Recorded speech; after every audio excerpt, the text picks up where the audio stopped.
Chat, what's up? Hello, everybody. It's time for the Seahawks Combine recap. If you haven't already, check out our previous episode, after you've watched us, of course. Check out our previous episode where we looked at the trenches stuff. Griff has dove a bit more into the defensive tackles where we didn't really know much about them. Griff's been a maniac this weekend. But first, the preamble. And Griff, this weekend, you may, and the chat may also, previous listeners may pick up on my voice sounds probably slightly different. You deserve a. Oh, it does kind of. Bit hoarse, maybe. Yeah, I mean, you can. Mine's a little hoarse too, but I'm not drawing attention to it. No. Well, and you're sipping tea. You know, you're more of a gruff voice. Perhaps, but Matty, go on. What's going on? Well. Yesterday I went up to Newcastle on the train and watched my soccer team beat Wolverhampton Wanderers 3-0. Wow, how about that? Yeah, that was great. So why I have a hoarse voice is because I was shouting a lot. I see. Well, singing vocally, you know, like a choir. And by hoarse voice, I mean you mean like you weren't neighing, you were being loud and the other kind of hoarse. That is correct. No, Newcastle horses on their club badge are seahorses. Oh, really? That's ironic. Yeah. That's so what? ironic. Oh, I thought you said something else. Never mind. We'll let that. Yeah, just did you have a jolly good time? Fabulous time. Good. Very good. And you know, just to put this in perspective, for frustrated Seahawks fans with their team, I have been to about 4 to 5 Newcastle games every year, except this past year when they got really good and it got harder to get tickets, right? And that is the first time I've seen them win a game since, I think, 2014. Really? Like in person? Yeah. That's insane. How many soccer matches have you been to in your life? It's got to be near 100. Wow. Are tickets fairly accessible and cheap? Well, compared to the NFL, yes, but no. And what that means is the atmosphere just dies. It's like probably a home ticket's like £40 to about £80, which in dollars is slightly more, but not really because the dollar's so much stronger than pound. Right. But really, you need the working class in the building. Anyway. Yeah. Okay, so my other preamble topic, Griff. Yeah. Again, it's all very me centric. That's fine. But I got up this morning, very excited to go and do things, and was planning way ahead, absolutely ready to go, ready to ramble. Yeah. And then went to leave the house, and I got in last night from this soccer match. I got in last night, really tired, and just kind of threw my stuff on the floor, right, and just went into bed, right, went to sleep. So the next day, I get up to go leave, pick up my coat off the floor where I threw it, and go out the door. I'm like, crap, I don't have my keys.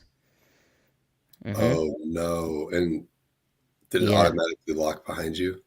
No. I hadn't actually left the house, which is good. But what was bad is don't have a spare key, and because I don't own this property, blah, blah, blah. And my girlfriend had left to go to the gym.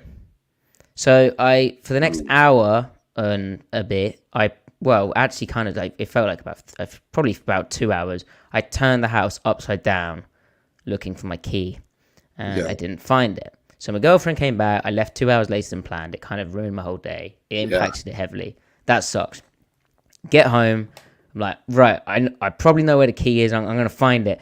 Turn the house upside down again. Spend about 2 hours doing that. Still can't find my key. So now I'm like, is it in the house? I'll research where I thought I've thrown it in the night, which I think is the hallway, right? Yeah. Not there. So I'm bummed out.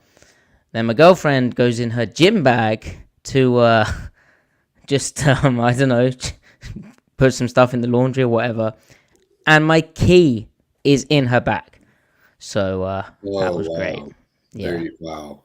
Oh man. And it turns out her bag was in the hallway all that time, and then she just took it to the gym, and it screwed me. And I would have found it.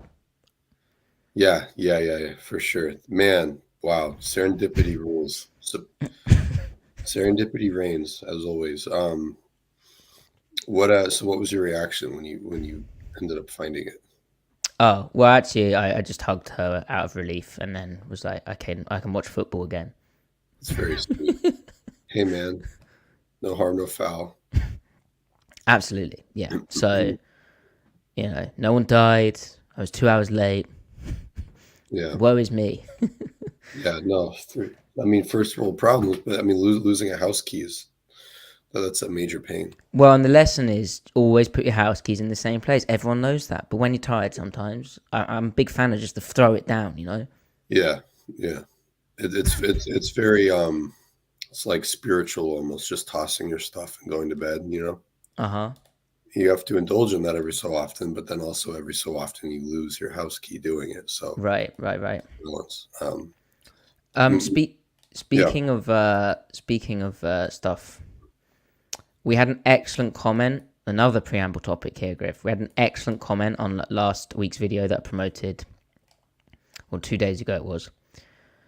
XML Viking said, I love this podcast so much. The dry humor is not lost on me. How relevant is talking about Seattle's style of defense when it's all new? Thank you for the first comment and a good question. I think it's pretty relevant. We'll try and pass it, but thank you for the compliment. But why I bring up XML Vikings comment is they followed up on Blue Whales, Griff. I saw that actually. So apparently, according to XML Viking, and they are a Viking, so they would know. Once whales evolved from eating one prey at a time to filter feeding many at once, the rise of gigantism was likely driven by an abundance of krill in the prehistoric oceans, which favored their feeding style. Interesting. So they're just eaters, not feeders. They're just eaters. Right. What is any species but a reflection of its immediate environment? Very fascinating. Has that changed your view of blue whales, though? I mean, it doesn't. They're just big, microscopic, bug-eating, gentle giants. But they didn't go like overkill on the krill. Like no one thinks of the krill here. But do the krill even think of the krill? Are they even, right? They're just there, and then they're not. They don't even know what's going on. I don't think they're like self-aware. Right. They're like, this is different. Yeah, that is fascinating. It's very fascinating. Over the weekend I saw Dune 2. No spoilers, don't worry. But it was good. A lot of sand. Okay. Nice. Who's remind me, who's the lead in that? There's some history here. Timothy Chalamet. Oh. Chat a long time ago on one of our preambles, Matty had thoughts about Timothy Chalamet. Yeah. You're not a fan? I have thoughts. Not a fan. Can't take him seriously. Can't do it. Whether he's Willy Wonka or Dune Man, I can't do it. But Matty, he's an actor.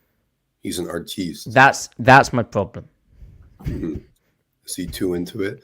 Are Americans not allowed to be actors? Is that only the British allowed to be that way? Right. It's kind of coming for our stay in your lane, Yeah. Okay. We said this before we went on, but Chalamet is like America's analog to Tom Holland. Right, and that's exactly what's wrong with him. Okay, well, that's how you feel, so. I feel, Tom Holland would apologize, Would Chalamet. Apologize for what? And that's the problem. See, perfect. You just summed it up. What he's supposed to apologize for, but it's like who's the American analog of Hugh Grant? George Clooney? No, Clooney does a little more action. Right. I don't know if we have one. Chat, if you think there's an American analogy for Hugh Yeah. Grant, who's the American version of Hugh Grant? Yeah, get in touch. Okay. Should we do this thing? Yeah, hit it. Hit I it, almost Matty. clicked end stream. You're panicking me. So much pressure. Matty, hit it.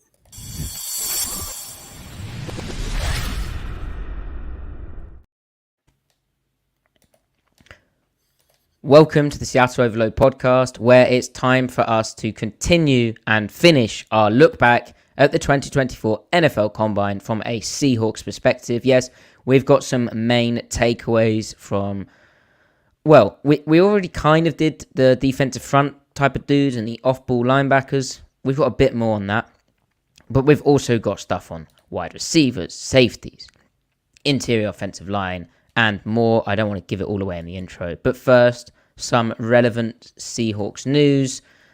The NFL Players Association announced their 2024 report cards for each NFL team. It's basically a poll of the players and a chance for the players to feedback on how they feel about their franchise that they're on. The Seahawks overall did okay. They ended up... Be good if I knew 14th out of 32 teams. That's right, 14th out of 32 teams. With the main issues being their treatment of families. They said they got a C grade for that. Said they requested a family viewing room.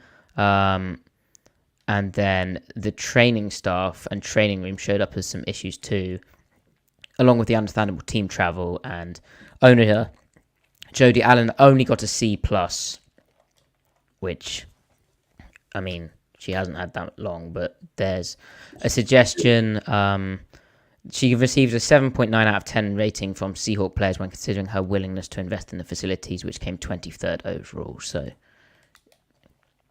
that's how the grades are kind of done. But why I mention all this as well is when it comes to the strength and conditioning staff of the Seahawks, the strength coaches got given an A-, with 98% of the players feeling that they got an individualized plan, which was the 5th highest. Although the players felt that the strength coaches significantly contribute to their success, which is 14th overall. And that leads into the news that strength and conditioning coach Ivan Lewis and his staff are one of the few carryovers from the Pete Carroll era. They've been retained by head coach Mike McDonald. They will continue working in Seattle, at least for this season. Griff, any thoughts on this? I mean, I don't know how much it matters, right? It's stuff that is like non-football stuff mainly. I don't even know what the criteria is for the owner. Maybe they just think, if there's something lacking in the facility, the owner isn't paying enough. Well, it's what I said. Yeah. They're just asked, how do you feel about the ownership funding, I guess? Right. The training is interesting, though. Like, you'd think, especially being in the Pacific Northwest with it being like like one of the national leading like hospital areas in like sports medicine and stuff, that they'd have a pretty a larger medical staff, I guess. I don't know, but without knowing exactly like what the specific gripes are, we're just kind of speculating. But yeah, and that's all we're doing. It's a podcast. I think we can speculate responsibly. You wonder, about the kind of injuries that Seattle's had over the years. And I know amongst certain sections of the fan base, Ivan Lewis has had a reputation, right? But there's the strength coaches, and then there's the trainers, and the number one issue the players feel needs to be addressed is the lack of staffing and resources provided in the training room, with respondents noting that there are not enough quality trainers, limiting the players' ability for one-on-one treatment for injury recovery and prevention. Respondents also noted that the aquatic room needs to be upgraded.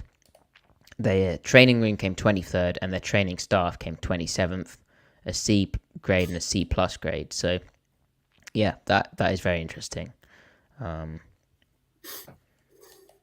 I guess that goes hand in hand with them feeling the need for Jody Allen to invest more. And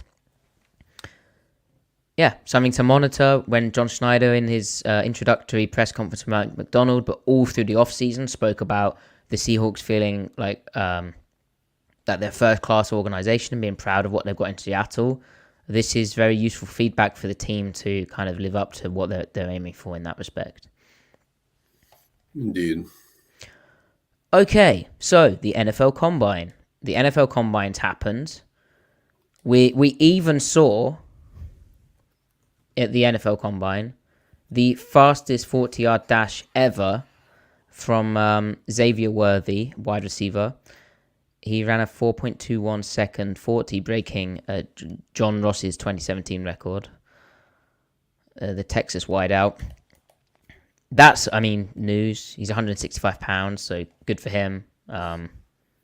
Maybe he can be like a Deshaun Jackson type in the NFL. We'll have to see how that plays out. Yeah. I know his team speed was spoke about even before he ran the 40. Like his on tape speed, So interesting. But yeah, Griff, where do you want to take us? Yeah, well, on Worthy, the high flying, like the combine 40-yard dash winners at receiver, history does not favor them. They end up getting overdrafted. A lot of them don't change direction very well. Maybe that's why they're so good at running in a straight line. I don't know. But Worthy, though, has a really good production profile, and he was a pretty good college player. Like, it's strange. Like, a lot of the guys that run a 4.2, which is a very, very short list, but a lot of the guys that run a 4.2 and the guys that run a 4.3 have very similar play styles. But for whatever reason, the 4.3 running guys do better in the NFL. Maybe that's because they have to rely on more than just their speed, and so they have a more rounded out game. In college, maybe because you're faster than everybody, the only thing you have to leverage against the cornerback and safety is your speed. And then that marginal difference and the speed difference in the NFL isn't quite as much. So, you're not as complete elsewhere in your game. I don't know. But I don't know. Worthy actually seems like a good receiver. I don't think he's a first round pick or a second round pick even. I haven't watched enough of him to really feel confident about that. But I don't know. Matty, do you have any Worthy thoughts? Well, just the production is interesting. It's not like a injury hampered guy, and he had over 1,000 receiving yards in his final season at Texas, and also some interesting like returning reps as well. Yeah, he's fast. I'm excited to see how it plays out, and you can. Go ahead. Well, I think the league is a bit more. John Ross and just because they both ran fast doesn't mean they're the same type of receiver, right? But he had a tough time of it with injuries and stuff, and I think the league is probably like, you look at what the Kansas City's been able to do, like carving out that type of role, and even like Tank Dell just being a smaller type of receiver. I think the league is more kind of in tune to, hey, this is what we're going to do with you, rather than this is our offense.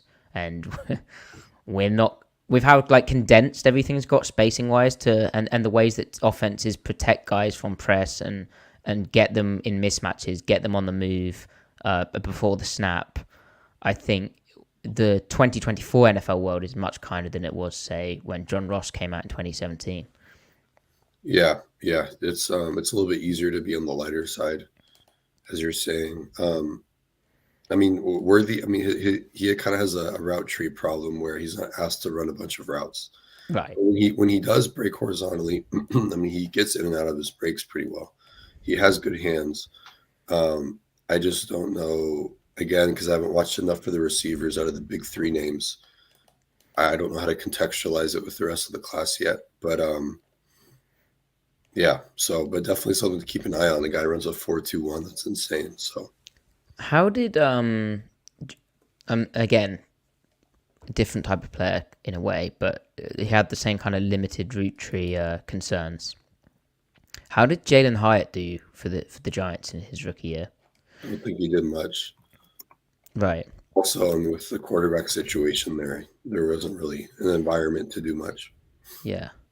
I see he won NFL's Pepsi Rookie of of the week, offensive rookie of the week in Week 12 versus the Patriots with a first career 100 receiving yard game.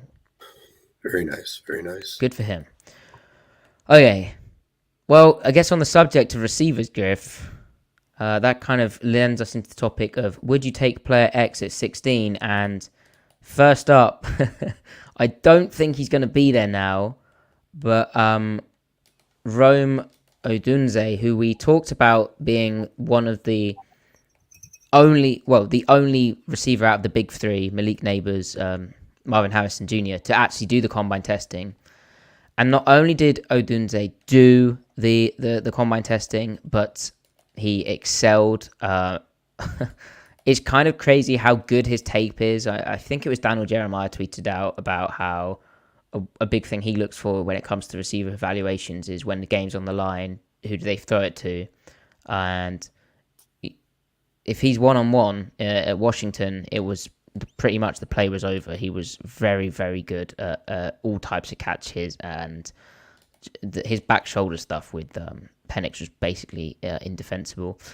But he ran a 4.45 40, jumped 39 inches in the vert, 10 foot 4 inch broad, and then did the agility drills, 4.03 seconds short shuttle, and then a 6.88 seconds 3-cone drill, which I read on Yahoo Sports. There was something where he stumbled and then he was there when the facility was closing, just doing rep after rep of the 3-cone, try and get a quicker time. So he's really impressed scouts with all of that. Let me get it was Charles Robinson of Yahoo Sports who reported that. So what a combine for him. If he was there at 16, yes, but he might be wide receiver 1 with how that's gone. I know Marvin Harrison Jr. is really cool and Neighbors is flashy, but this is the type of stuff that now he's got a lot of momentum and guys are going to be thinking about it, along with the fact that he's that 6'3", bigger body. He's an X. He's the type of player who, I mean, on the podcast, we kind of spoke about how the AJ Greens of the world, the Des Bryants of the world were, maybe not as common, but he's all of 6'3", and yeah. I mean, it definitely feels like he's gonna go top 12, but probably top 10. I think. Well, the thing is that we probably see 3 quarterbacks go in the top 10, and then 4 or 5 tackles go in the top 12, and then you've got the 3 receivers, and then you've probably got Brock Bowers who goes top 15. And then a pass rusher, probably 2 pass rushers go in the 10 to 15 range. I don't think any one goes in the top 10. But looking at it, one of these guys is going to slip through to 16. So, and one of the guys that slips through might be someone that is not like an immediate need, right?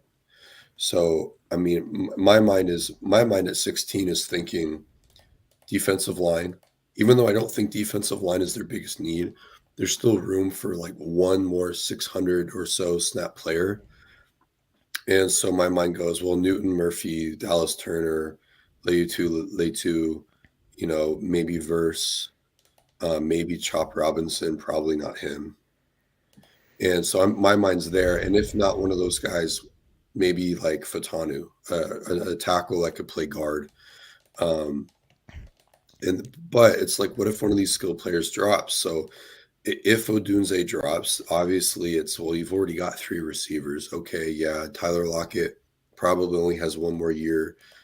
I mean, they could extend him, but he's getting older. You very much would like to get ahead of his exit, but you're not necessarily thinking first round in 2024, right? No.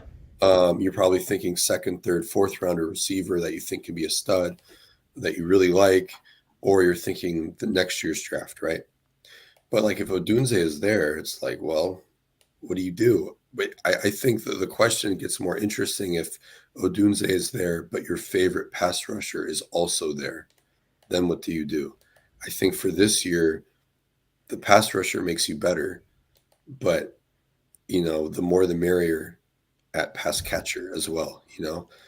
So I don't know. Like Matty, what would you do if Odunze is there, but Johnny Newton is there too? What would you do?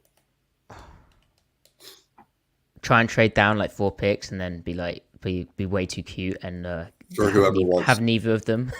No, that's fine. But like you're trading back for whoever wants Odunze, right? Yeah, that's the I mean, problem. I don't know.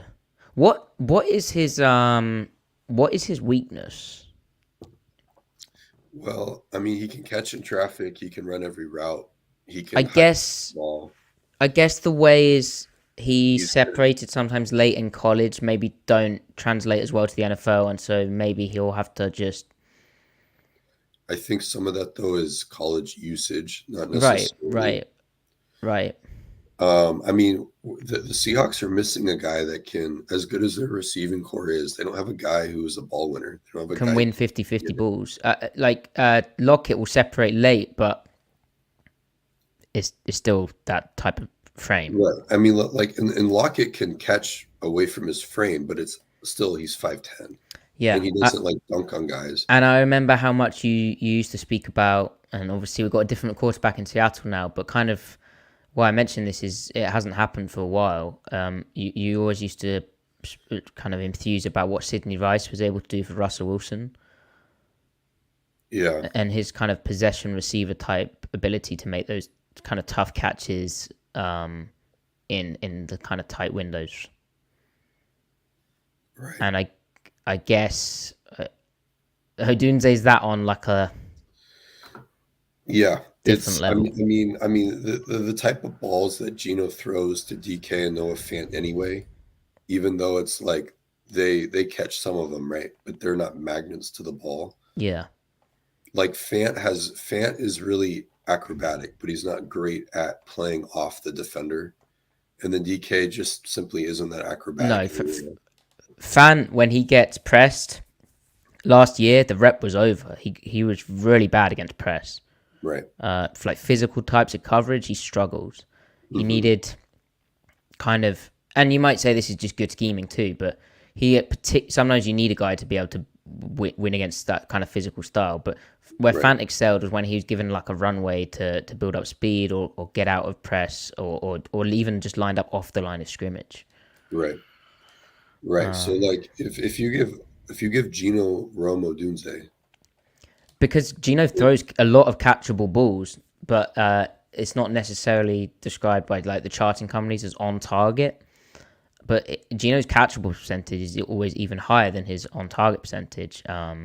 Which again, if you're pressured so much, then you can you make it catchable, but to get it on target, it's that kind of extra step up that pressure can negate or reduce the likelihood of. But yeah, Dunze seems like a guy who, I mean, I know. I think Sports Radar posted his catching radar compared to Malik Neighbors, and Dunze's catching all these balls kind of not just at his chest, but all kind of dotted around, noticeably more than Neighbors did. Which again, different offenses, different quarterback. There's all that at play too, but it was just interesting to see that yeah.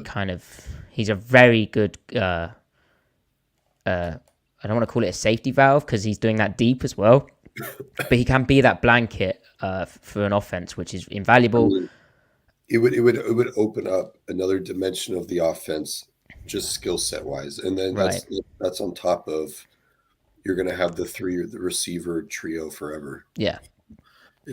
You can makes the decision with Lockett a lot easier. As much as I love him, and I think he's still really good. Hmm. Um, so And maybe all of this is silly because maybe he does go top five because Odunze in the top five wouldn't be a reach. It's just, as Griff said, the quarterbacks, the tackles, the other two good receivers, maybe someone wants a pass rusher. One of the guys is going to fall, as Griff explained. And it kind of reaffirms, and we have to hope, of course, that Abraham Lucas's knee cleanup on as a right tackle went well this offseason, and that's going to help the problem, and he can play for the whole season. But it reaffirms how valuable, assuming that having two young offensive tackles is, and presumably kind of sorted, at least for this year. We'll have to see. how they develop. But it'd be a real shock if they weren't after this year the guys next year, assuming Lucas's health. And so positional value wise, that really opens stuff up. And in a draft like this, where there are quite a lot of good, promising tackles, and there are these quarterbacks, suddenly 16 feels almost like a top 10 type pick, or even higher. Right. So very exciting. Exactly what Seattle needs from a rebuild perspective. It would almost be a gluttony of riches getting Udunze. But then I think the nice thing about Seattle's roster, as we've spoke about on the stream before, or on the podcast before, their needs aren't necessarily like their obvious needs. They're not necessarily the ultra premium high type of draft pick. They're kind of all right at those positions. I know you can have a discussion about a couple of them, but they have a corner, they have 2 tackles. I mean, if you want to improve on Lucas, you can if you want. They've got corners, they've got bodies at edge. Again, it kind of goes back to the D-line thing. Sure, there's room for one more, whether inside or outside. You can find snaps for him. But what happens if Derek Hall turns into Boye Mafe? Then you've got 3 guys that can get you 8+ sacks, Yeah. That doesn't mean there isn't room for, a Danielle Hunter-esque player that you draft, but it's like when they've got 4 of them. Yeah. It's just a little awkward. And what we're talking about here basically is it really kind of supports being able to just go best player available. Like, there's no reason that they can't do that. Obviously, need comes into it, but there's not like a gasping. It's not like when Dwayne Brown left and Charles Cross was absolutely obvious with that pick. Right. And then the same thing goes for corner, where, obviously you've got Devin Witherspoon and Tariq Woolen, but you want to play Witherspoon at nickel a little bit too. And so there's potentially anywhere between 300 and 600 snaps at outside corner. And I don't think you spend a first-round pick on that, with it not being 100% snap player. But in the second round, if there's like a really good corner that falls, and there will be, if you trade back, get an extra day 2 pick, and you take a corner, everyone's like, "Whoa, that feels a little odd." But then the more you think about it, you go, "Okay, that kind of makes sense." The same logic as taking Devin Witherspoon last year at 5, when everyone was thinking D-line, right? Yeah. I mean, there technically was room for a blue chip player at corner, and Witherspoon proved that. It's just kind of, Absolutely. And so a lot of this discussion as well is why, if the Seahawks aren't that good this next year, like, they have talent. That's partly why Pete Carroll was fired. Like, the roster, the talent of the roster, where the roster's positioned. Yeah, they're young, but they should have a winning record at least next year. Yeah. And I think maybe there'll be patience from the fan base with a new first-time head coach, but they've got to start winning pretty fast if it's not next year. But they're well positioned. Right. I think the only true holes on the roster is, even if they bring Brooks back, it's linebacker and then guard. Mm-hmm. And those are 2 positions that you're not tripping over yourself to draft in the first round. Okay, so Griff, let's actually talk about guard. So before the combine, Daniel Jeremiah had 10 offensive linemen in his second mock draft of the year,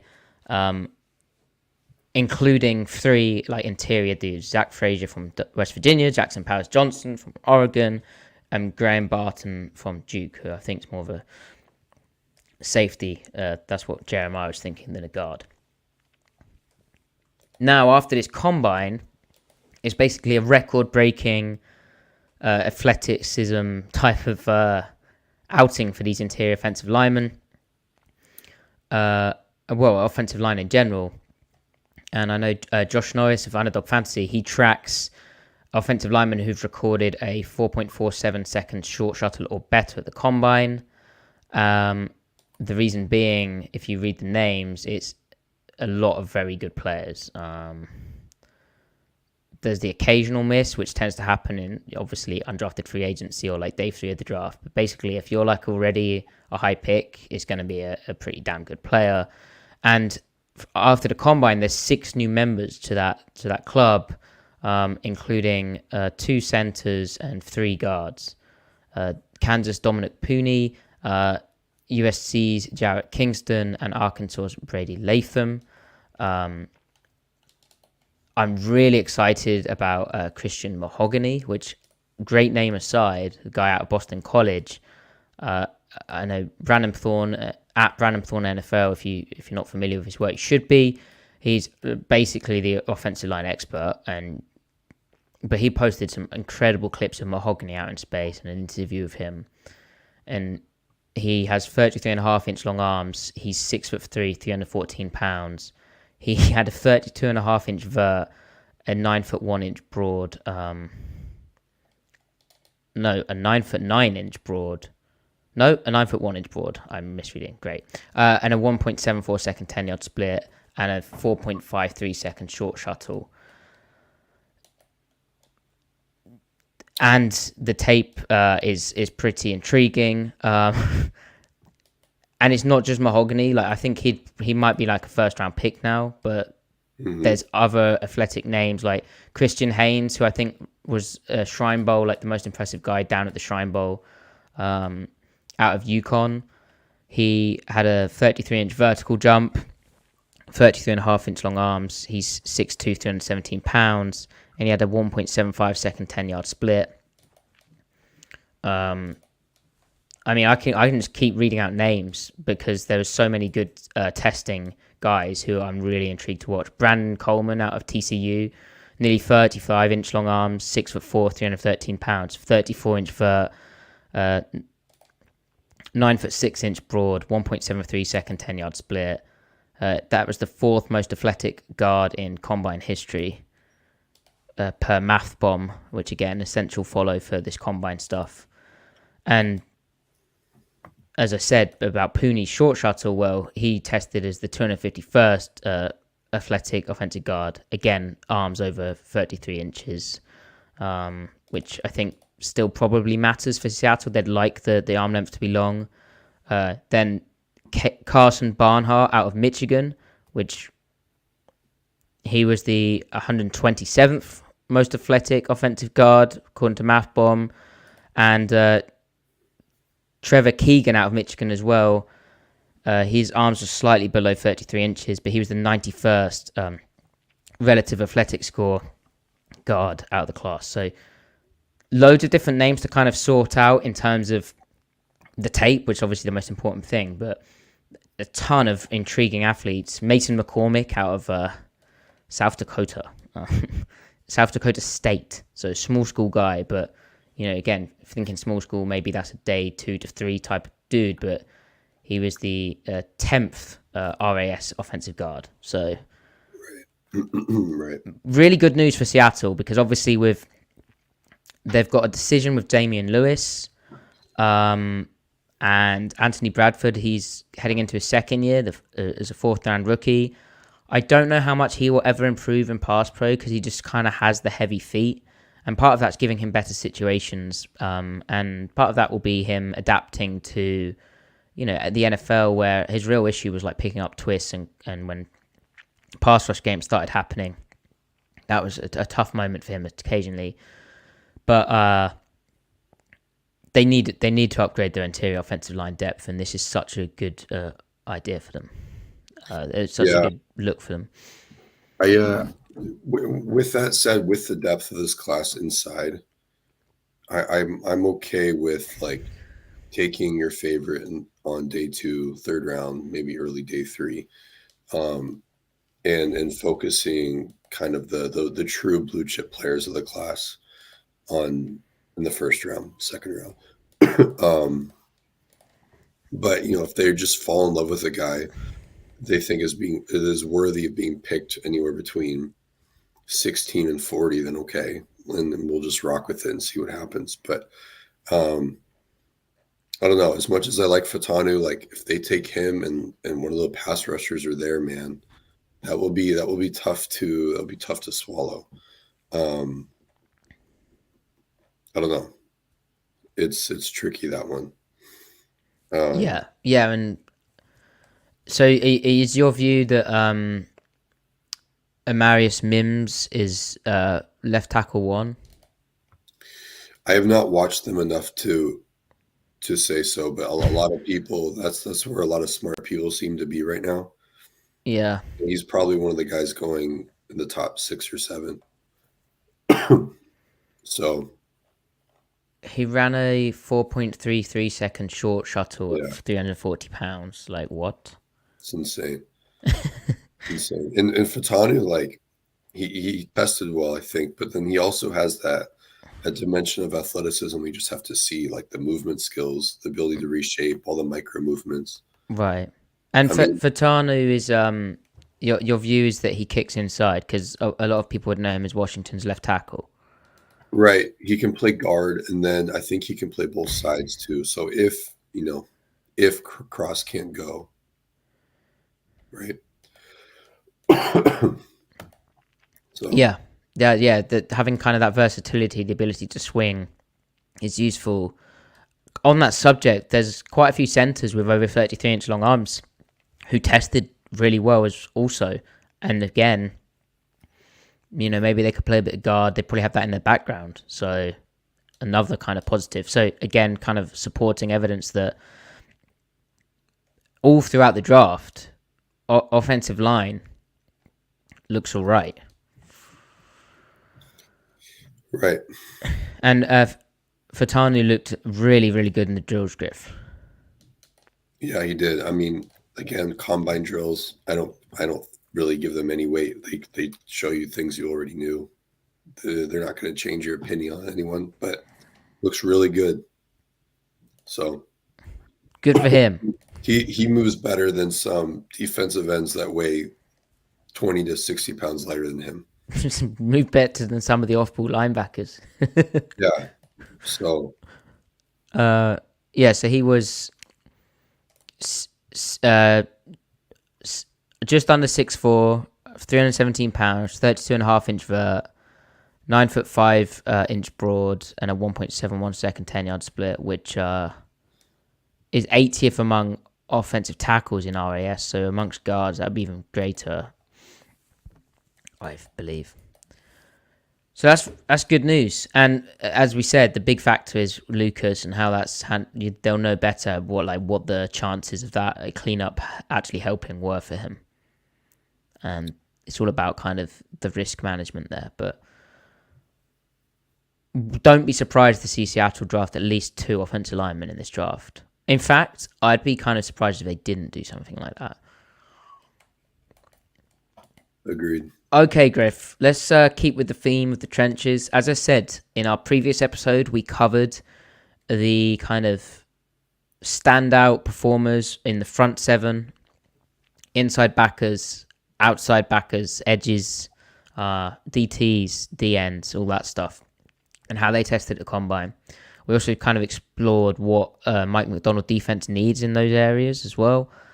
But we were unsure about some of these defensive tackles we were impressed by their testing, but I'd watched Rook O'Ro, but not much. And Braden Fisk, we thought would be athletic, but we didn't realize he was that athletic. And Griff promised, I think, to dive back into it. Griff, you've watched more of the defensive tackles now, so what takes do you have? I was trying to today. I was trying to sort between who really is 1 and 2 between Newton and Murphy. And Matty, I'm curious to know what you think, because before this, my preconceived notion was that I've got Newton number 1 and Murphy number 2, and like a good number 1 and a good number 2. Neither nearly as good as Jalen Carter, but he's a whole nother level, right? After watching them, I'm a little bit closer on the 2. I still have Newton above him. I think it's more of a 1A and 1B thing. The combine show that they're the same height, same weight, same arm length for the most part. I think Murphy plays a little more stout with like downhill contact and doubles and stuff. But I mean, Newton is no slouch. They're both very leverage oriented, technique oriented. Um, but Murphy he sees more combos. He just sees more doubles. Even though they're the same height and weight, their bodies are such where Murphy is more of a 3 technique who can play 2-eye and a 1. Yeah. And then Newton is more of a 3 technique who can play 4-eye and a 5 if you want him to. Yes. Excuse me. So as pass rushers, both very good elite prospects. Newton is just simply better at working to the outside on guys. He's got more in his toolkit. He's got more moves. I think he's a little bit first step quicker. Murphy is really quick, though. I mean, you're splitting hairs with regard to that. They both have a bull rush. I think Murphy's bull is a little bit more stout. The thing, though, is that Murphy, his best tape is when he's ragdolling centers, and he's using his smarts, which is a good sign. I mean, it's to his credit, but he knows what the protection schemes are, and he knows what side the center doesn't have help on and what side he does. And so he's using it to his advantage every time. So he's very similar to Jaron Reed this year, where he's like an elite pressure nose and using his football knowledge to his advantage. But when he's a 3 technique and he's rushing the B gap, again, still very good. Newton is just simply another tier better at working to the upfield outside shoulder and bending it. He's got more ways to do it. He also has counters. Newton has an incredible amount of counters. So Murphy more wants to go through guys and then kind of get off the block late in the bull rush. He can definitely work to the outside shoulder, but it's more so on a center. On a guards, it takes a little bit longer, and he just doesn't have as much as Newton. But still, like if Newton wasn't in the draft and it was just Murphy, and I'm thinking I want a 3 technique, I'm still thinking Murphy's the dude. He's the guy. But I just have Newton a little bit higher. For Seattle specifically, considering how they've used Jaron Reed, and like what that did for them. And we'll see if McDonald wants to repeat that. And then considering that they also have Draymond Jones and could bring back Leonard Williams, you kind of have a logjam at 3 technique. And then you also know that Jaron Reed isn't going to be what he is right now forever. This might be his last year for all we know. So Murphy gives you a little bit more fit than Newton does because he can kind of replace Newton and you can kind of rotate him in with the 1 techniques and 3 techniques equally as needed. Whereas with Newton, you want to spend more of his reps at 3 technique. Now, you could still use him the way Jaron Reed was used as a 1 technique. That would still be really potent and really effective. It's just if you're splitting hairs, Murphy might be more of a style fit given the context of Seattle's roster. But then, with Newton, it's like, well, if you move on from Draymond, then it's like he's just your Draymond replacement and an improvement on him. And then you've got Newton and Leonard Williams cycling in and out of 3 technique, and you're like amazing there. So, excuse me. That was very comprehensive, Griff. But essentially it boils down to you can talk yourself into either of them. Murphy has the fact he's younger, he's a junior, whereas Newton's a senior. And then there's the medical stuff with Newton having a Jones fracture in his foot and not being able to test, but also, you don't know how long that's going to linger and what type of... does he need surgery? Does that just heal? I don't know. The doctors will have really been looking at that, so it's interesting. I was surprised that Newton I say only, they're still long arms, don't get me wrong, but only had 32 3/8 of an inch long arms. I didn't really see that impacting him much on tape so much. I know I shouldn't fixate on negatives, but so much of the conversation around him was I've seen stuff like he lets blockers get to him and like he has a slow get off and stuff, and it's like, yeah, because he's playing as a 4-eye and mirroring the tackle, like Right. he's trying to catch them. He's trying to see this technique he's playing. It's nothing to do with his traits or skill set. Yeah, did you think he had longer arms? But why I mention that is Seattle to take a guy in the first round with under 33-inch long arms. That would be. I mean, don't get me wrong. The player if the player's good, the player's good. But they have very much liked their interior guys to have 33-inch and longer arms, let alone the edge guys. Yeah, I don't think. I mean, I don't think Murphy's arms are that long either. Were they? They're the same. They're 32 Yeah. and Yeah. 3/8 of an inch. Right. Right. That's But what he's 2 inches smaller, so proportion wise. he gets his. He's so quick out of his stance. He gets his hands where they need to be so quickly. I don't think it matters. Right. And he can play with one arm too. Like he can lock out with one arm and work with Yeah. it. So explosive, right? Yeah. So, yeah. Who do you think has the higher ceiling as well?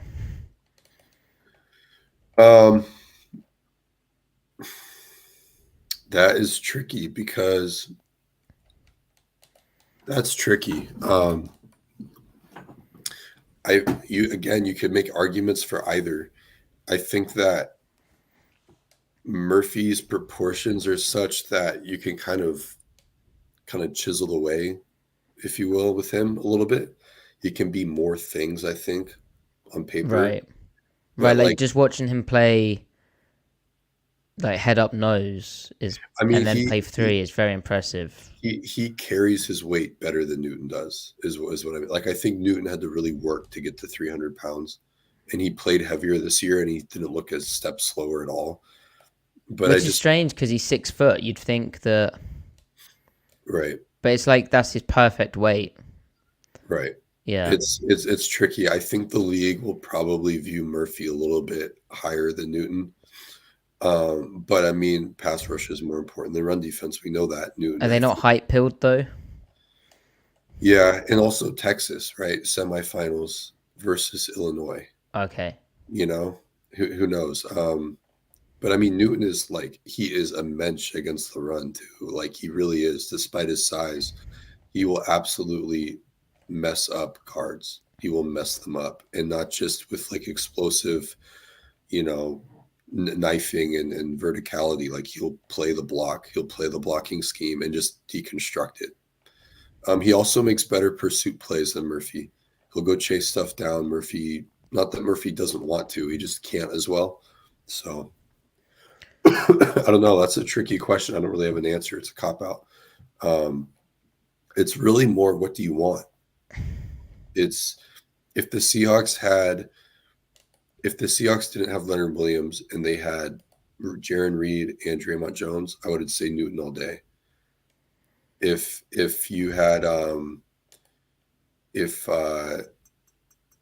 if you were the Giants and for whatever reason you kept Leonard Williams and you didn't have Dexter Lawrence, I would go Murphy. Yep. It's more like they're both close enough that you can differentiate based off your precise needs, I think.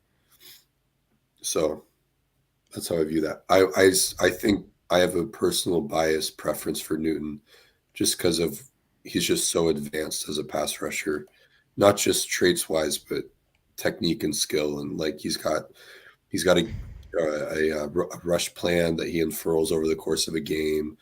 You square him up with one guy and he's like a shark, just like circling him all game long. So yeah, he was unreal, and I think he can be your big end too. Well, yeah, that's what I was going to say. With how well McDonald's might use him, but also just how NFL defenses will move guys around a bit more. Not that Illinois didn't move him a bit, but I think he could get moved more in a way that will further unlock his full kind of skill set.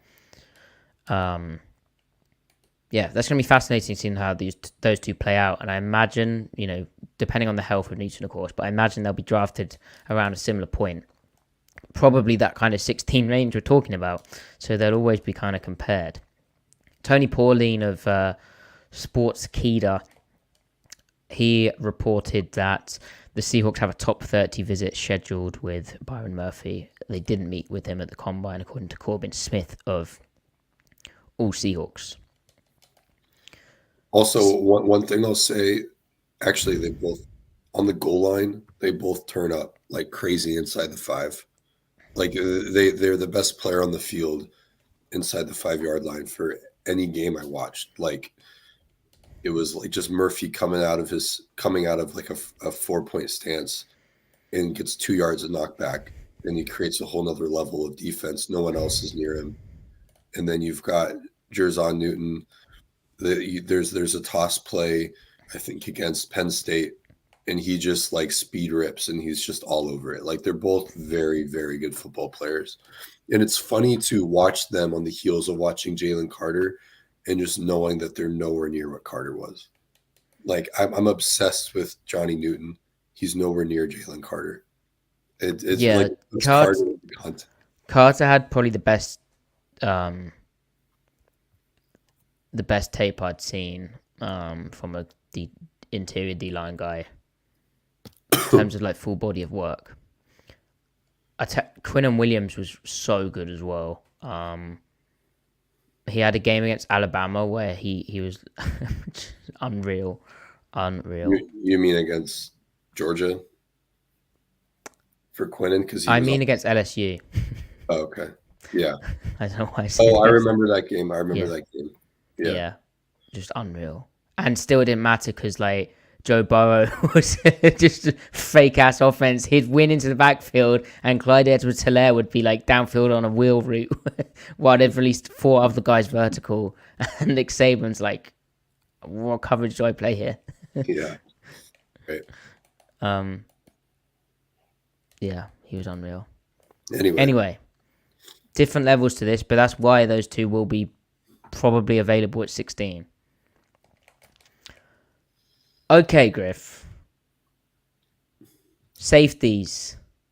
So we've theorized about maybe the potential for safety being a thing. In terms of Jamal Adams, there's a big question mark around him, his health, even if he stays on the roster, which is a big question mark. His health is by no means certain.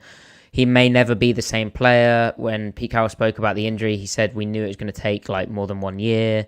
So maybe he does look improved this second year. I believe Carroll shared that he'd been speaking to Stephon Gilmore, who suffered a similar kind of deal, and about the recovery. And Gilmore has been able to come back and, well, before that playoff game, was looking okay, I think. So, and corner versus safety, it's not as, especially the type of safety Adams is, you're not as exposed, I'd say, without your like peak athletic ability.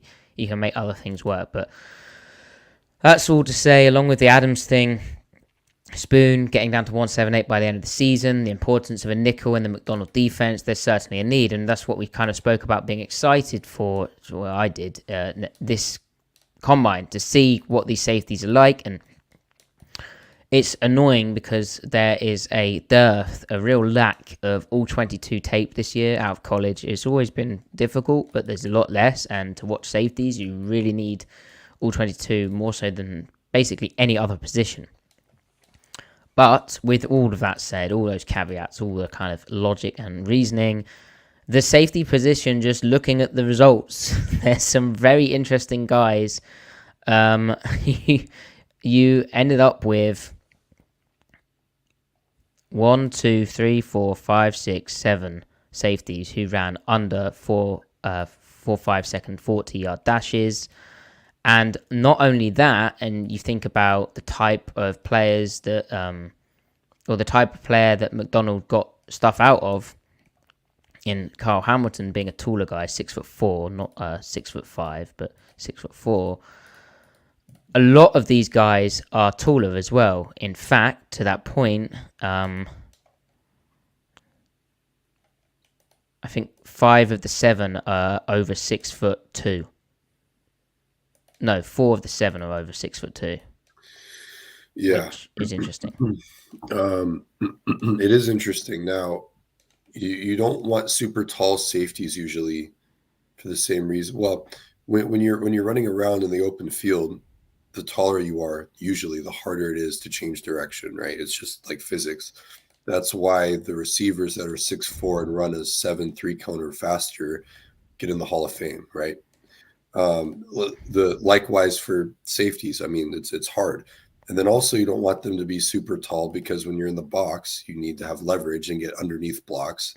The taller you are, the harder it is to drop your hips and stuff like that. Very few guys can, like Cam Chancellor didn't really drop his hips very much, but he was just so strong and so like technical and everything. It just didn't matter. It's not that he wasn't technically sound. He just, I don't know, he could put force through the ground without really dropping his butt as much. I don't know why. It's just how his body worked. But now though, we have to remember with this big nickel position that McDonald's going to want to use, and Devin Witherspoon probably going to factor in there. But Kyle Hamilton is 6'4" and not very fast. Now he's a really skilled mover, so like his game speed is faster than his like track speed. Mm-hmm. But when you're out on the perimeter more, the guys that you're blocking are lighter, so you don't have to worry about leverage, or they're tight ends, and tight ends are really tall. You don't have to worry about that as much. Now, when they play cover 3 and they're in base, or just cover 3 anyway, Kyle Hamilton is in the box. But cover 3, you're gapped out. You know, it's all you need to do is horizontally leverage it. If you're a good player, you can make it work. They might be in the market for a tall safety again, and they may not be like, we don't need to find the 6'1", 215 guy anymore. It can be 6'4", 210, 215, and you can rock with that skill set. Yep. Matty, do you have any preliminary thoughts on safety? Well, in terms of actual players, Ryan Watts out of Texas was an interesting name,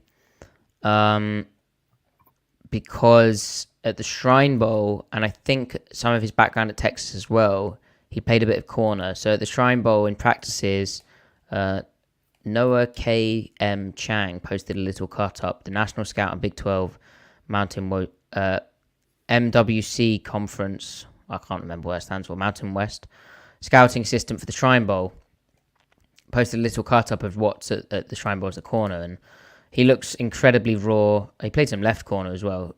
Incredibly raw, like technique-wise, but just his ability to move is very interesting. And he had a 40.5-inch vert, which and 34.5-inch long arms. I thought when I was watching Jalen Ford, the linebacker for Texas, the entire Texas secondary stood out to me in their ability to close space and pursue. Yeah, and he 6, right? They fly around. Yeah, he showed up a little bit too. I was upset though that their safety, was it Johnson 2028? I like him, but he didn't declare. I'm shocked he actually transferred. Huh. Anyway. Interesting. And then MJ Devonshire is an interesting name. Now, he's listed as a corner, but I wonder if he could play kind of inside as well. Because he ran a 4.45 second 40, 7.1 second 3 cone, but he's 5'11" with nearly 33-inch long arms. And at Pittsburgh, they play a ton of press quarters. So I'd be intrigued by that. Yeah, we have to watch the Miami guy though. The tall guy everyone wants to put as a box. James Williams. We have to see if the hype is real or not. But he'll be fun. He's a guy that if he intrigues us, we should do an episode where we just watch him. Yeah, one thing I should say actually, because I see Monjomo's comment on hearing Griff's description of what the team would want to run. One thing I should say is a big factor to the Ravens' defense, which I think hurt them down it must have hurt them down the stretch, is their ability to run man coverage from like the first half of the season to the second half absolutely collapsed. So their man coverage success percentage, this is per SIS, was at 32%, which was third best over the first 9 games of the season. And in the last 8 games, their man coverage success percentage went up to 50%, which is bad. Like, the higher the number, the worse it is, which was the worst in the league from weeks 10 to week 18. Now, in terms of how much man they actually ran, it's not the highest, right? They kind of mix in all their coverages, and then some of the man probably is incorrectly charted as zone, and some of the zones probably incorrectly charted as man. It's sometimes quite hard to distinguish, especially when you're playing like cover 3 match. But I think man and then your ability to play 3 match, which, how different is that? Because it looks similar. There is obviously similarities in the technique that's used, particularly for these safety types, where they have to match 2 out and up, or they have to play man to man on the slot. Like, that is a skill set that they need. They obviously need guys who can cover. It's very important. And McDonald needs smart guys who are able to disguise that too, and do a bit of everything along with the man stuff and the middle field closed zone stuff. Right. Okay.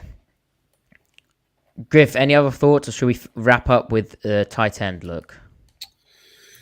Yeah, we can transition to tight end. Well, one thing I'll say to Mojumbo is I'm not gonna like rule, at least in my mind. I don't think we should rule Kobe out, but like give him a chance, because in 2022, like, he played the run well for what they were asking of him in that scheme. And then I don't know what happened this year. I mean, he started off hurt. That obviously hurt things. Well, he had a good preseason, kind of as a strong safety type, right? He was like flashing, and then he got hurt. But I think his issue's been the man. Like, man coverage in a slot is hard, but the man's been difficult, and also you could do with a bit of pressure to help out. Because, I mean, if you go back and look at those LOB teams, like, the playing man in the slot is hard for those guys too. Like, Jeremy Lane was good, but sometimes as a slot corner, you're going to get beat in those one-on-ones, and it's about... Yeah, I mean, it's got to be the hardest job in football. Disgusting. Playing slot corner in cover 1. It's very hard. Especially when your team's not getting home up front. Especially when the average slot receiver is like the best it's ever been right now. Like, in the history of the sport, like Justin Jefferson, CeeDee Lamb, Cooper Kupp, like this Tyreek Hill, you don't play cover 1 against Tyreek Hill teams, although Hill is more of an explosive slot, not he can do it all, whatever, but it's hard. It is indeed. So, finally, tight ends. And I'm interested in how big a need tight end is for this team. Obviously, Ryan Grubb in college was very 11 personnel heavy, and I believe a lot of the attraction for Mike McDonald in watching that offense was how they ran their core concepts out of a lot of different looks, and most of those different looks were really, really tough on defenses, and then there would be difficult movements, difficult shifts to then even make those looks more difficult and get even better matchups and better angles and better space and all that good stuff. And the tight ends were asked to do a bit of everything. There was some inline, there was some off-ball wing stuff, some highway stuff, some relay stuff, like depth of the tight end, split zone, sometimes just zone path, sometimes pulling round. They had to do a lot in the run game, and they did quite a bit in the pass game too. And why I mention all this is, you get coming out of college, you get your like typical Y inline guys, like a UW guy himself in Will Dissly, and then you kind of get the fake tight end, the spread guys who are not that. So 2 names stand out from this combine testing, and also one of them made headlines in a different way. Let's deal with him first. Tip Ryman out of Illinois, and it's actually insane. I cannot understand how he tested as he did. At 271 pounds, 6'5", with nearly 33-inch long arms. He ran a 4.64 second 40 with a 1.55 second 10-yard split. Jumped 10 foot 1 inches in the broad, 33.5 inches vertically. Ran a 7.02 second 3 cone and a 4.26 second short shuttle. Put up 28 reps on the bench. He was a walk-on and became a team captain. And he has real good kind of nasty run blocking traits. And those numbers are really good. So I'm going to be really diving into his film. He also made headlines because he was asked, he questioned, have you ever seen a baby pigeon? How do we know that power lines aren't pigeon recharging stations? So he's a birds aren't real guy. Well, what is it with tight ends and their insatiable need to be quirky? Yeah, I mean, there's more harmful things, and it did get his name out there. Whether he actually believes that. My big question is he going to reignite Techno Thursday? Yeah, so he had a really good rep on the blocking sled, but the way he moved off the blocking sled is very Techno Thursday. It's kind of like a kind of a loose turn, and then like a little kind of skip, and he runs while pointing one finger down to the ground, and interesting. How Griff, put you on the spot live on the Seattle Overload podcast. How do you feel about Techno Thursday? I think it was failed policy, and Luke Wilson tried to bring it back. Did Techno Thursday signal the beginning of the end of the Pete Carroll era? I think it's funny that Wilson did, like Wilson actually had, I think on KJ Wright's podcast, he said like they'd actually tried to use that to like make Jimmy Graham like being in Seattle, I think. Like hey, like, look, we can be soft. Yeah, like trying to cheer him up or something. Oh, I don't know. He and Jimmy got along really well though, apparently. So that's cool. Love that for him. Love it. Great. Now, with what I said about being a bit more of a spread, maybe offense, the other kind of standout tester in terms of a guy who is known a bit more for his run blocking ability also was TCU's Jared Wiley. Now, he's kind of more from that, it's more of a kind of college offense, and they kind of moved him around a bit more, and he's a bit lighter too. He's only 249 pounds, 6'6", but he had a 37-inch vertical jump and a 1.62 second 10-yard split with a 4.62 seconds 40, which that's moving. But they moved him around a lot, and yeah, Jeff, have you even had time to look at tight ends yet?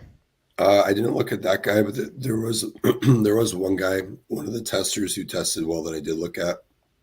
Okay, well, yeah, on Wiley, I think he could do a bit more as a blocker, but his technique looks pretty solid to me. So there you go. Anyway, yeah, who's the other guy? Tanner McLaughlin, Arizona. Okay. Rob Gronkowski's alma mater. Oh, right. So he's Gronk, is what you're saying. Yeah, I mean, he's a true Y. He can block in line. But he ran a 4.6 at 245. So he was a little light for a Y, but I mean, he might have dropped weight for the combine, actually. He is explosive. And he 35-inch vert. He's really coordinated, too, catching the ball. So as I'm completely losing my voice here. You're doing great. He's kind of interesting. You throw a 4th-round pick at him, why not? Why not? And this is the thing. Colby Parkinson's a free agent, and I don't think you pay him. I just don't. I don't think you do that. Noah Fant is also a free agent, and I don't think you pay him either. So you probably need a tight end. And, if you do want to bring back one of Fant or Parkinson, which I think is very much a case of, hey, we'd love you back at this price. Why don't you go and test the open market and then see what you're thinking afterwards? But Will Dissly, while he's not a free agent, there's also a discussion to be had there where if they were to release him, they could save a bit of money, couldn't they? But his contract's so large. Let me see how much they could. Why has this site become harder to use? That's what I want to know. Anyway, they could save some money. So yeah, tight ends kind of, it's not a need, but it's a sneaky type of need, I'd say. And when you've got these guys who can block, that's interesting to me. Right. What was I going to look up here? Also, they kind of have to draft a Y because they're going to be an 11 personnel. Yeah, that's what I was saying. Yeah. Yeah. The tight end has to be on the line of scrimmage, unless Brock Bowers is there and you want to take him. That you make the offense fit around him. Yeah. So let's talk about Brock Bowers because he's the consensus tight end one for good reason. Like last year when we were watching. Let me grab my charger. I'll be right back. But that's always a sign when we've gone like over an hour and 15 minutes. Griff suddenly is like, I need to get my charger. Yeah. So I remember when Griff and I were watching Georgia last year, or defenses against Georgia. I've completely blanking on the name of the tall tight end they had who came out last year. It's kind of like almost an offensive tackle in terms of his frame. But Bowers was just different. Different in the sense that it was clear he was the best player on the field, type of different. Now, he kind of built on that in 2024, to the point that he's arguably the greatest tight end in college football history. He became the first to win the John Mackey Award twice, and he's a 3-time All-American, and basic stats, advanced stats is different. But Bowers didn't do the combine testing. And when someone doesn't do the combine testing like Bowers, I don't even think it matters because he will... Griff, he's a better prospect than Michael Mayer, right? Oh, yeah. I love Mayer, but he's... Yeah, and that means a lot coming from us because we were big on Mayer last year. We had discussions over whether they could take him. He's a gargoyle. He does everything well, right? Yeah, I mean he's not he's 235, so like in line, he's not a bad blocker. He's 243 according to this. So 243. Yeah, he's not a bad blocker. He's average in line, but he can block DBs and linebackers just fine. So you can make it work. He's also a good like move blocker. So split. When you have to split, you just need to kick someone out. I mean, if Tyler Higbee can do it, he can do it. But I mean, he can actually line up as an X full time if you wanted. He could be a full time slot. He can be a flex. I mean, you can interchange him anywhere.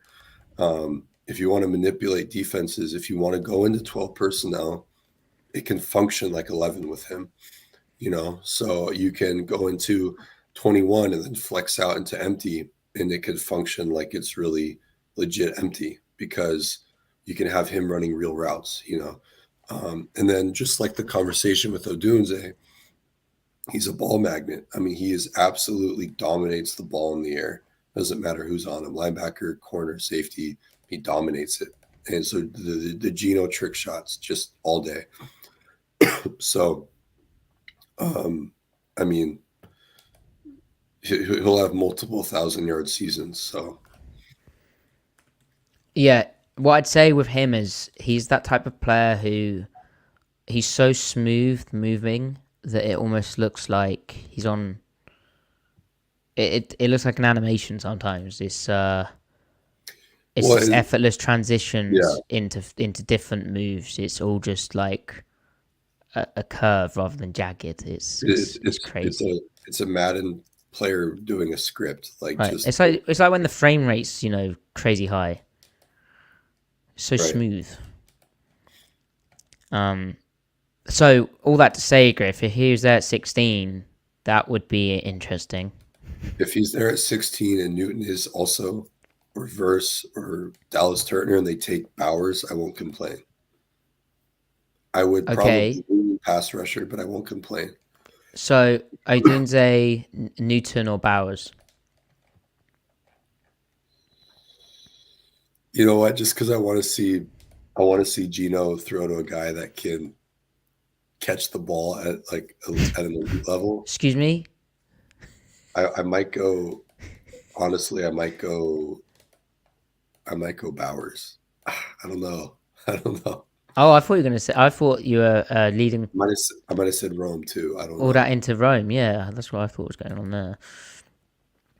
So the other tight end, I guess, who's worth mentioning is Jack Westover out of Washington, obviously because he played under Ryan Grubb, and he was their main tight end, but he didn't test. He's more like a H back, right? 243 pounds. But I say he's more like a H back. That's kind of how he was used. But he's like a guy that maybe in day 3 is an option. Yeah, yeah. I agree. Is he Jacob Hollister? Uh, I mean, he's 25, right? Yeah. Um, So he had a cast on his left wrist during the combine, which was after rupturing a ligament and chipping a few pieces of bone in Washington's Week 4 win over California. So he's tough, football player. he's a good guy too. I went to like high school, middle school with his sister. Really nice family. Um, Hey, I remember him. I remember him like just not that we didn't go to the same school at the same time, but I remember him. look at Um, you scouting. he's a good kid. He doesn't know me, but and I don't really know him either. But Right, you know of him. yeah, Yeah, great. Yeah, turning 25 in June, so maybe yeah, interesting. Okay. So, as Griff disappears for a second, Monjumbo asks, would you two consider doing a mock draft on stream just for fun, close to the draft maybe? Absolutely, Monjumbo. Yeah, we've got to do that. yeah. Oh yeah, Griff, did you watch any Rook? Rook? No? I haven't gotten there. Okay.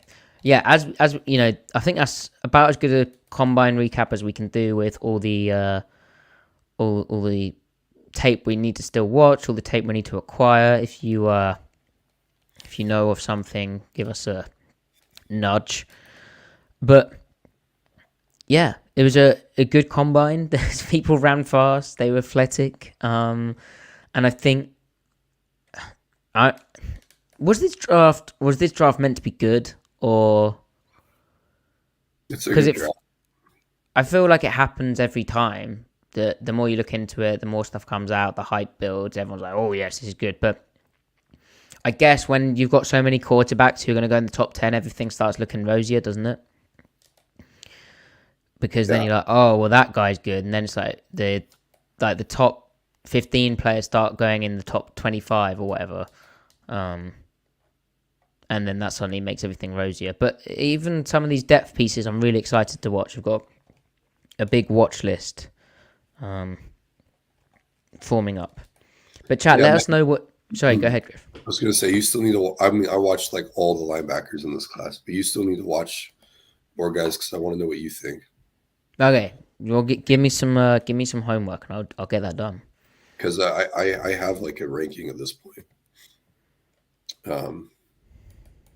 The only guys I haven't watched are McGee and Tyrese Knight. So Okay. I've watched like 18 linebackers. Oh, I forgot to talk about Jaden Hicks out of Washington State. Because in my mock draft I did before, Yeah. I got Jajon Newton. I did a little trade down. Okay, so I traded down with the Steelers. They wanted pick 16. I got pick 20 and pick 51. I gave them pick 16 and pick 233, so the 7th rounder. And then I picked up Jason Newton, Junior Colson, who obviously didn't test at the combine, and nor did Newton. But then Jaden Hicks as my safety, and all I did was see that he was tall and that Sportskeeda's draft simulator had him projected as a 3rd-round pick, and then watched like 3 of his highlights of him intercepting the football. But at the combine, while he didn't run the 40, and I was talking about these guys, he's a young guy, 6'2", 211 pounds, and he jumped 37.5 inches vertically, 10 foot 2 inches in the broad. But he ran a 6.88 second 3-cone and a 4.37 second short shuttle. The 3-cone time for a taller guy is pretty damn good. So didn't do the 40. We'll have to see how that goes. But he was able to keep him phased with slot fades when he's playing like 12 yards deep. So he has enough movement. That's another tool name to watch. The rest of my draft, I got Rook Ororo, Christian Haynes, Christian Mahogany. He will not be a 5th-round pick, but there you go. And then Brevin Spanford, who I'd probably swap out for like a Tip Ryman if he was available in the 6th round, which probably not. Anyway, we will be doing a mock draft together, Monjumbo. Griff, any closing thoughts, wisdom? Are you excited about this draft? Are you ready? Yeah, I'm excited. I'm not ready, but I am excited. How can you be ready? Matty, I'm serious. A lot of sand in Dune 2. Like a lot. Like loads of sand? A lot of sand. Huh. I didn't think it would be like that, you know. Hit it. Compared to Dune 1. Like, was there more sand in Dune 1? Or it's a good question. I think they emphasize the sand more in Dune 2. Okay. Do you think, like, was one of your complaints after watching Dune 1, like, hey, that was a great film, but I wish there'd been more sand? It was more like you didn't know you needed it until you got it. So, right. But now you've seen it. Has it changed as a retrospective? Do you look back at Dune 1 and you're like, that was a great movie, but now I've seen the second one, the sand levels. Do you think they need to do like a George Lucas, like re-edit, like, and add more sand? More sand. Okay. More sand. Great.